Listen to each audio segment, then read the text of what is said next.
Oh, hello there, world history students. Welcome back. This is Mr. Deegan with another installment of the VidNotes video series. Today, we're going to be tackling lesson number 3, Globalization. Please get out your VidNotes, Unit 1 packet, and turn to page number 6. We're going to be working from page 6 and page 7 of our VidNotes packet. Do you hear that music in the background? Do you recognize the song? It's Gangnam Style by the South Korean pop singer Psy. The last time I checked online, it had more than 2.3 billion views on YouTube. It's the most viewed YouTube video of all time. Most of the song is in Korean, so why did the song become a worldwide sensation? Well, it's an example of how the world's media and technology have become so connected and blended. In other words, the sharing of different countries' pop music is an example of globalization. What is globalization? Globalization is the spread and diffusion of economic or cultural influences so that they are worldwide in reach. More about that word diffusion. You might have seen this word in science class.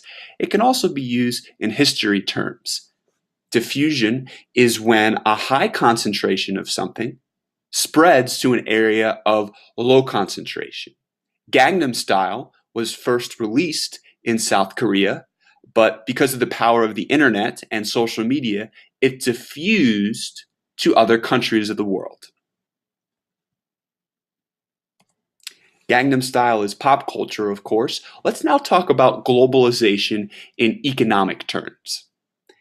Globalization has increased the world's economic interdependence. Economic interdependence is when countries of the world rely on each other's economies.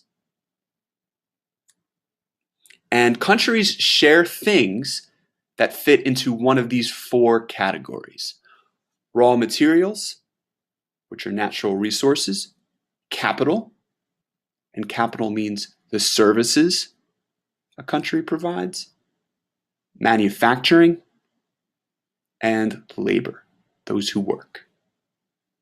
Markets, areas of consumers, those who buy goods, and financial resources, loans, humanitarian aid.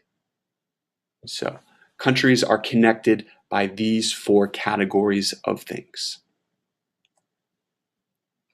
Some say that the economic dependence and globalization in the world are good things. Others don't agree.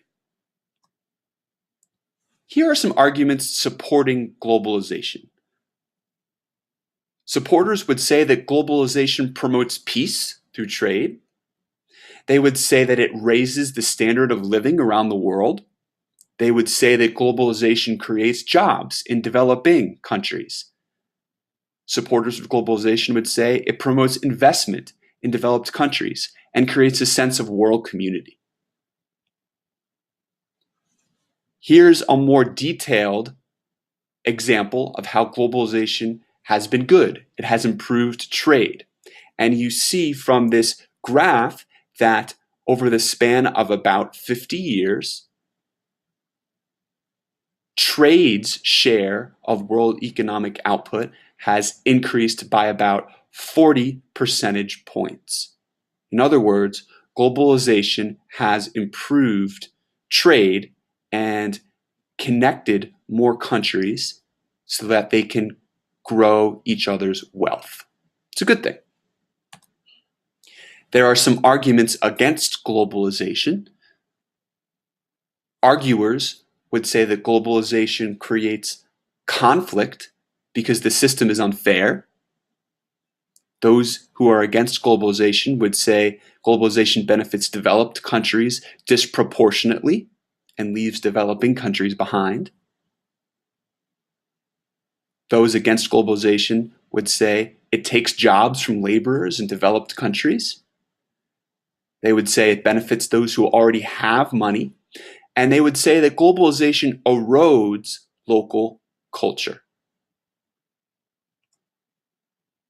Here is a more detailed look at how globalization has increased world poverty, how globalization is a bad thing. You see from the span of 1820 to the year 2000, the number of people living on less than $1 per day has grown about 500,000. The same time span that globalization has increased, world poverty has also increased. Now let's look at a globalized country.